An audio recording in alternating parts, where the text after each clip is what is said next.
할렐루야. 오늘 특세 11번째 날 나오신 여러분을 주님의 이름으로 환영하고 축복합니다. 과거 남의 잘못을 자주 거론하는 것은 미련한 것이라고 분명히 잠언서에 말씀을 하고 있습니다. 오늘 베드로의 잘못을 우리가 거론하는 이유는 그를 비판하고자 함이 아니라 지나간 역사를 거울 삼아 우리 자신을 돌아보고 반면교사 삼아 우리 말세를 당한 성도들의 경계가 되기 위해서 오늘 본문을 정한 것입니다. 우리가 살고 있는 이 한국이라고 하는 사회, 한국이라고 하는 시대는 분명 성공지향적 사회입니다. 성공지향적 사회는 좋은 결과를 낳기도 하지만 그 과정 가운데 안타까운 일들을 우리가 경험하게 됩니다. 그것은 첫 번째로 부정직한 사회를 낳을 수 있다는 것입니다. 왜냐하면 성공지향적, 즉 무조건 성공하면 된다라는 생각을 하고 살기 때문에, 즉 그 결과를 위한 그 수단과 방법을 가리지 않고 그 결과를 낳기 위해서 살아간다는 거죠. 하다 보니까 성공을 하기 위해서는 수단과 방법을 가리지 않다 보니까 그 속에는 정직함이 사라질 수 있다는 것입니다. 100점을 맞기 위해서는 컨닝을 할 수 있다는 이러한 공식이 성립이 되는 것이죠. 컨닝을 하더라도 좋은 결과가 나오면 되는 것이죠. 부정직한 것이죠. 사업을 해서 돈을 많이 벌면 된다라고 생각되어지는데, 하지만 그 과정 속에서 부정직함이 드러날 수 있다라고 하는 것입니다. 남을 속이는 행동, 거짓말을 서슴없이 하기 때문에 성공지향적인 사회는 부정직을 낳을 수 있습니다. 또한 두 번째로는 성공지향적 사회는 일 중독자들이 많이 생겨날 수 있습니다. 한국 과거의 사회는 일을 많이 하고 새벽에 일찍 일어나 밤 11시, 12시까지 새벽까지 열심히 일해야 성공한다라고 생각되어졌습니다. 어떻게 보면 부지런한 자가 성공을 하는 것은 맞는 일입니다. 열심히 일해야 성공할 수 있다라는 공식은 맞는 말 같지만, 이제는 열심히 일하는 시대를 넘어 열심히 레저를 즐기고 그리고 누리는 삶을 사는 것이 행복의 새로운 잣대가 되는 시대가 되었습니다. 또 그도 그럴 것이 새벽 일찍 일어나서 아침 일찍 출근해서 밤 11시, 12시까지 일하고 야근하고 날마다 그렇게 일하는 사람이 그러면 결과적으로 좋은 결과를 얻느냐? 이 시대는 항상 그런 것만은 아니다라고 하는 것입니다. 도리어 정확한 시간에 출근을 해서 정확한 6시에 퇴근을 하며 야근도 하지 않고 그러면서도 충분히 좋은 연봉을 받고 그 좋은 결과를 낳을 수 있는 사람도 있다라고 하는 것을 기억해야 합니다. 이 시대는 하루 종일 열심히 일하면서 사는 그런 시대와 조금씩 그런 시대를 벗어나고 있다는 것입니다. 무엇보다도 성공지향적 사회는 세 번째로 실패를 두려워합니다. 왜냐하면 한 번 실패하면 영원히 실패할 것처럼 느껴지는 사회가 바로 우리가 살아가는 시대이기 때문입니다. 그래서 한 번 낙오하면 이러다가 내 인생 망치는 것 아닌가, 이런 생각을 하게 되죠. 부모의 입장에서도 마찬가지입니다. 한 번 실패하면 영원히 이 세상에서 낙오할까 봐 바둥바둥하며 자녀들을 기르는 것이 우리들의 현재의 모습인 것입니다. 오늘 베드로의 실패를 통해서 우리가 알 수 있는 것, 그리고 그 실패를 통해서 부활하신 예수님과 한번 연결을 해보려고 노력을 했습니다. 먼저는 우리는 실패를 받아들여야 된다고 하는 것이죠. 따라서 하겠습니다. 실패를 받아들이자. 하나님은 실패를 받아들이라고 말하고 있습니다. 실패했다는 것은 한마디로 우리가 인간임을 느끼는 것이죠. 만약에 여러분들 우리가 실패가 없다면 우리는 신이죠. 우리가 약점이 없다면 우리는 신이고 하나님인 것이죠. 실패했다는 것은 우리가 인간이며 살아있다는 증거입니다. 왜? 우리 인간은 실패할 수밖에 없는 연약한 존재이기 때문인 줄로 믿습니다. 여러분들 남자들은 스포츠를 좋아하는데요. 그 야구를 이렇게 보면, 이제 통계를 보면요, 야구의 이제 타자의 입장에서 그 자리에 타석이 한 번 들어서게 됩니다. 한 번 들었을 때 뭐 홈런도 칠 수 있고 원타도 칠 수 있고 아니면 삼진을 당할 수 있습니다. 포볼로 나가도 되겠죠. 그런데 10번의 타석에 들어섭니다. 10번의 기회가 있다고 생각할 때 그 중에 7번을 못 치고 3번을 치면 이것을 3할 타자라고 얘기를 하는 거예요. 3할 타자. 여러분들 3할 타자는 야구를 잘하는 선수일까요? 못하는 선수일까요?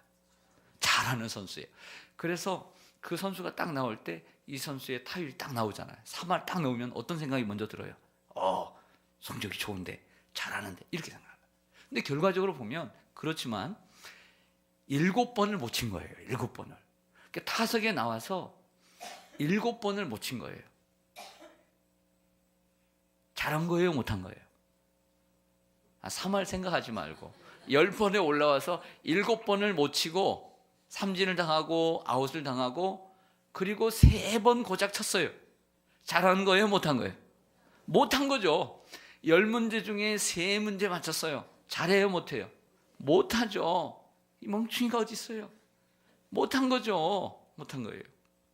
그런데 그것을 굉장히 잘한 것이라고 얘기를 한다는 거예요. 자, 농구 선수들이 슛을 던집니다. 슛을 쏘면 평균적으로 몇 퍼센트를 넣을 것 같아요? 평균적으로 40%를 넣는다고 합니다. 40%. 그 40% 넣으면 잘하는 거예요. 그걸 잘하는 것이다. 이렇게 얘기를 한다는 것입니다. 여러분, 그래서 잘하는 선수들은 40득점 그렇게 많이 넣기도 하고, 보통은 제일 잘하는 선수는 30득점 하면 정말 잘하는 거예요. 그 한 게임에. 그러나 생각해 보세요. 5득점, 10득점도 잘해, 10득점을 10점을 해도 잘한다라고 얘기를 해요. 잘한다. 보통은. 5번만 쏘면, 5번만 들어가면 어떻게 해요? 10점이에요. 그럼 3점 슛을 3개만 성공시켜도 9점이에요. 아니, 그 많은 시간 동안에 그걸 못 넣을까요? 그러나 그거 넣기 힘든 거예요. 자, 축구를 좀 보겠습니다. 축구에는 수비수가 있고, 그리고 중간에 미드필더가 있고, 그 다음에 윙이 있고, 그 다음에 나가면 공격수가 있습니다. 전반전 45분, 후반전 45분, 90분입니다. 90분 동안 공격수가 골대 쪽으로 몇 번을 찰 것 같아요? 많이 차겠죠? 자유롭게 차겠죠? 그러면 몇 골을 넣어야 잘할까요? 몇 골을? 만약 예를 들어서 10번을 찼다고 하십시다. 골대에 들어가든 골대 옆으로 나가든 10번을 찼어요. 그럼 몇 골이 들어가면 잘하는 걸까요? 한 골만 들어가도 잘하는 거예요. 수비하고 공격은 다릅니다. 수비는 10번 중에 9번을 잘하고 1 번을 실수하면 몇 골을 줄까요? 1골을 주게 돼요. 그거 못하는 거예요. 수비는. 그런데 공격이란 10번의 기회가 왔을 때 9번을 못 넣고 1번을 넣어도 잘한 거예요. 그러니까 공격수는 공격의 입장에서 나에게 3번의 기회가 왔는데 놓쳤다. 괜찮아요. 왜 1번 넣으면 되니까. 그런 통계가 되는 것입니다. 나폴레옹은 고등학교 졸업 때 43명 중에 42등을 했다고 합니다. 자, 우리나라 말로 하면 죽일 놈이죠. 아예 나고자입니다. 자, 연예인들이 가끔씩, 요즘 연예인들 얼마나 인기가 많습니까? 그 연예인들이 가끔씩 이제 그 PD가 상식에 대한 문제들을 풀어서 하는 그 프로그램을 보게 됩니다. 그래서 저 사람은 좀 영어도 잘하고 똑똑하겠다. 저렇게 해서 그래도 기본적으로 상식은 있겠지. 그래서 제가 한번 그 프로를 봤더니요, 꽝이에요, 꽝. 완전히 수준 미달이에요. 세상에 저럴 수가 있나? 학교를 다닌 건가 안 다닌 건가? 이럴 정도로 정말 우리나라 연예인들의 지식 수준이 다는 아니지만 상식 수준이 정말 바닥이에요, 바닥. 저럴 수가 있나? 근데 성공했잖아요. 여러분들 자녀분들 중에 거기서 학교 성적이 전혀 안 되고 정말 그럴 수가 있나? 어디에 신경을 쓰는가? 연예인을 시키세요. 그러면 성공 가능성이 많아요. 요즘 연예인들 보니까 너무 상식 이하예요. 상식이 있다고 성공하던가요? 아니더라고요. 그건 아니더라고요. 미국 프로야구의 최고의 홈런 타자는 1976년까지 베이브 루스였습니다. 행카론이 그 기록을 깨기 전까지는 이 베이비 루스가 716개의 홈런을 쳤습니다. 그런데 그가 그렇게 홈런을 치는 동안에 삼진을 1330개를 먹었어요. 그만큼 실패 속에서 그가 홈런을 쳐냈다라고 볼 수가 있는 것이죠. 여러분, 제가 말씀드리고 싶은 것은 우리 인간은 실패할 수밖에 없는 존재다라고 하는 거예요. 그것을 우리가 받아들이기를 원합니다. 그래서 실패를 잘 못하니까 실패에 대해서 우리가 서투르고 낯설게 되는 것이죠. 베드로는 한때 인생의 실패자였습니다. 그리고 우리는 그를 배신자라고 얘기합니다. 이런 사람들 우리는 낙오자라고 말합니다. 예수님을 부인했기 때문입니다. 그것도 십자가 앞에서 3년 동안이나 수제자로 따라다녔던 베드로가 예수님을 멀찌감치 따라다니면서 3번씩이나 부인을 했습니다. 예수님께서 잡혀 신문을 받고 매맞음과 욕설, 침뱉음을 당하고 있을 때 베드로는 3번이나 부인하고 부정하고 맹세했습니다. 이는 신앙에 있어서 큰 실패입니다. 신앙생활에 있어서, 신앙의 이력에 있어서 큰 실패입니다. 세상에 그럴 수가 있나? 믿음 생활을 하면서 저 집사님이, 저 권사님이 그럴 수가 있나? 저 목사님이 그럴 수가 있나? 어떻게 보면 인생에 큰 오점을 남긴 사건입니다. 신앙생활을 하고 있는 상황이니까. 그렇죠? 지금 주님을 따르는 상황이니까, 이 상황 가운데 이런 경우가 있습니까? 큰 실패입니다.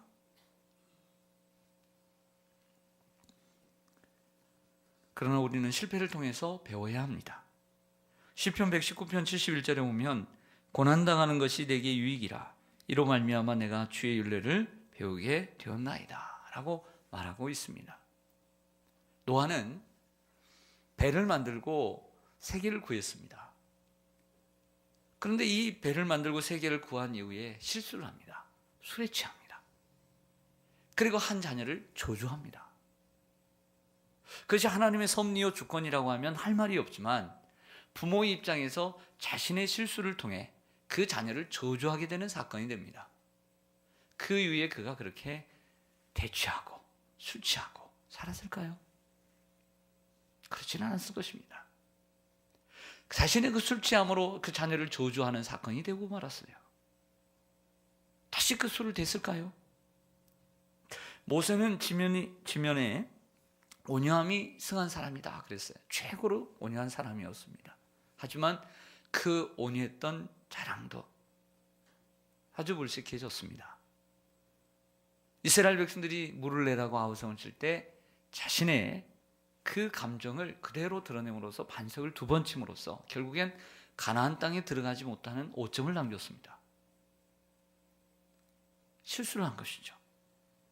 다윗은 하나님이 그토록 사랑하시는 하나님의 마음에 합한 사람이지만 간음을 하고 그리고 그의 남편을 살인까지 했습니다. 기도는 무척 겁이 많은 사람이었습니다. 라합은 기생이라 했습니다. 한때 창녀였습니다. 도마는 다른 제자들은 다 믿지만 의심이 많은 믿음이 없는 사람이었습니다. 그러나 도마는 그 사건으로 평생 주님을 의심하지 않는 사람으로 살게 되었습니다. 바나바의 조카인 마가 요한은 부유하게 살고 고생하지 않고 살았던 것 같습니다. 그래서 외삼촌과 바울이 선교여행을 1차 여행을 떠날 때 함께 동행자로 갔다가 너무 힘들어서 도중에 낙오하고 돌아와 버렸습니다. 이 사건으로 바울에게 아주 미운 털이 박혔습니다. 그래서 이 마가 요한 때문에 외삼촌과 바울이 크게 다투고 2차 여행 때문에 2차 여행 이후에는 따로 흩어졌던 것입니다. 그러나 마가 요한은 이러한 자신의 실수, 연약함, 도중에 포기해버리는 이러한 연약함을 이기고 나중에 바울에게 사랑을 받고 하나님께 사랑받는 베드로의 제자가 되어서 마가복음을 기록을 했습니다. 오늘 본문에 나오는 베드로도 3번 예수님을 부인했습니다. 이럴 수가 있습니까? 그러나 이러한 큰 문제 속에, 이러한 연약함 속에서도 그는 다시 그 실패를 통해서 큰 배움을 얻게 되었습니다. 즉 실패하는 사람의 특징은 이제 길은 두 가지가 있습니다. 이거예요. 인생에 여러분들은 더 많은 사람들을 봤겠지만 가족이나 이웃들을 보면 한 번 실패로 인해서 영원히 실패의 길을 걸어가는 사람이 있어요. 그 한 번의 실패로 내 인생 끝났구나 이렇게 그 길을 선택하는 사람이 있어요. 누구를 그 어떤 환경 그 누구를 탓해서는 안 돼요. 또 한 사람은 인생의 실패 속에서 그 실패를 통해서 성공의 길을 걸어가는 사람이 있더라는 거예요. 그 사람이 누구냐면 베드로예요. 베드로. 그 베드로는 그 한 번의 실패로 큰 거울을 삼아서 하나님 앞에 귀하게 쓰임받는 사람이 된 줄로 믿습니다. 성령을 받고 120명이 성령을 받았지만 그 성령을 받고 또 나서서 전도를 함으로써 설교를 함으로써 3,000명이 돌아오게 하고 5,000명이 돌아오게 하는 사람이 누구입니까? 베드로입니다. 그리고 예수님의 십자가를 생각할 때 그 앞에서 부인했던 그 부끄러움을 이겨내고 마지막 순교의 로마에서 순교를 당할 때 나는 예수님이 지신 그 십자가를 거꾸로 져야 되겠다 했던 사람이 바로 베드로입니다. 그 실패가 인생의 걸음이 되었던 것이죠. 신앙생활을 하더라도 실패가 있을 수 있습니다. 저는 교사를 하다가도 어린 날에 21살의 나이에 교사에 실패를 했어요. 중도에 포기한 적이 있습니다. 아이들을 가르치다가 늘 1년을 다 마치면 좋겠죠.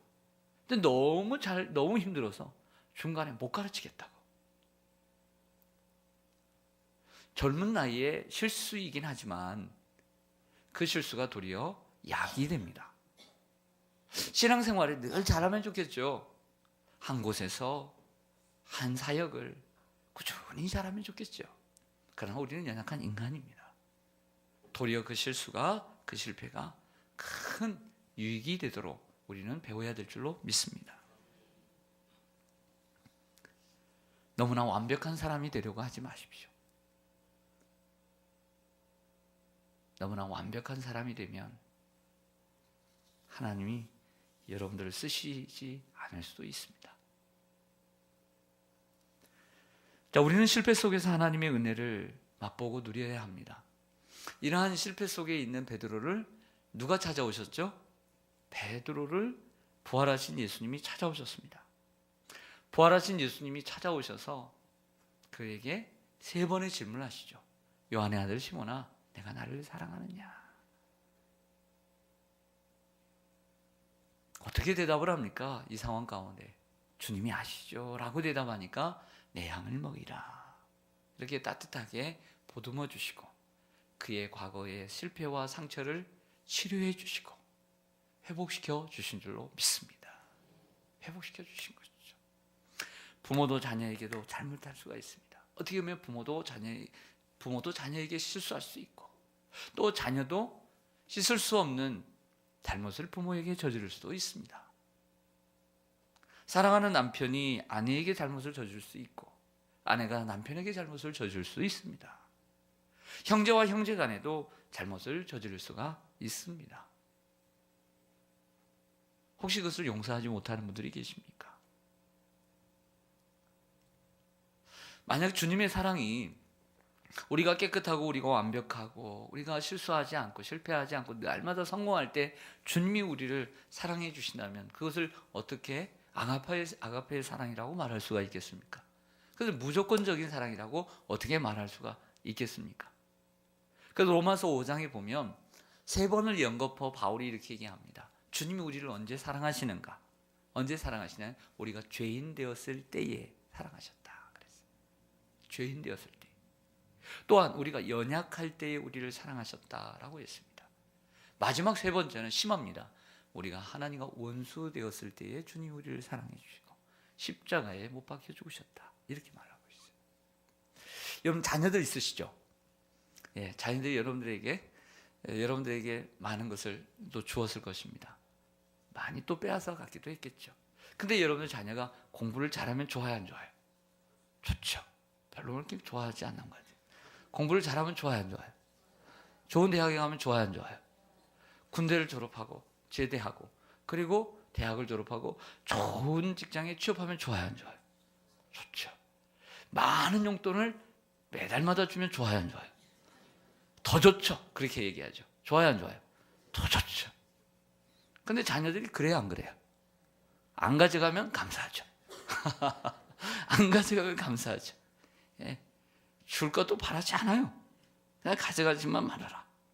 하지만 그렇게 잘하고 마음에 드는 자녀만 더 사랑할 수도 있겠지만 부모란 때때로 짐이 되고 그리고 아픔이 되는 자녀를 사랑하는 거죠. 할렐루야. 그게 참 부모가 아닐까요? 내가 부모라는 이름은 가지고 그 자녀에게 심은 대로 너도 나에게 줘라 이렇게 말하면서 잘하는 자녀만 사랑한다면 그게 어찌 부모겠습니까? 때로는 부족하고 인생이 짐이 되더라도 그 허물을 덮어주고 그 잘못까지도 자신이 대신 짊어지고 감옥까지도 갈 수 있는 게 부모죠. 그게 부모의 사랑이라고 한다면 하물며 하나님의 사랑은 그 실패한 자녀를 버리시겠습니까? 더 사랑하시는 줄로 믿습니다. 중요한 것은 그 주님이 내미시는 손을 잡아야 된다는 거죠. 주님이 베푸시는 그 호의를 거절하지 말고 그 실패를 잘 소화시켜 그리고 승화시켜서 주님을 따르는 제자가 되어야 될 줄로 믿습니다. 이것이 바로 부활의 실천이라는 거예요. 부활의 주님이 우리에게 찾아오시는 것은 우리의 과거의 허물을 덮고 치유해 주시고 새롭게 가는 거죠. 세상은 있는 대로 지적합니다. 그 과거를 들추어내려고 합니다. 그러나 우리는 그 주님 앞에서 믿음 안에서는 그 모든 과거의 연약함, 실수도 다 가려지고 용서받고 치유되고 회복되어지는 줄로 믿습니다. 이 부활의 주님이 우리의 가정 가운데 있기를 원합니다. 부활의 주님이 우리의 교회 생활 가운데 성도들 간에 있기를 원합니다. 부활의 주님이 우리의 사회 생활 가운데 있기를 간절히 소망합니다. 이번 부활절에 이러한 부활의 실천이 여러분들에게 있기를 주님의 이름으로 간절히 소망합니다. 아멘. 아버지 하나님,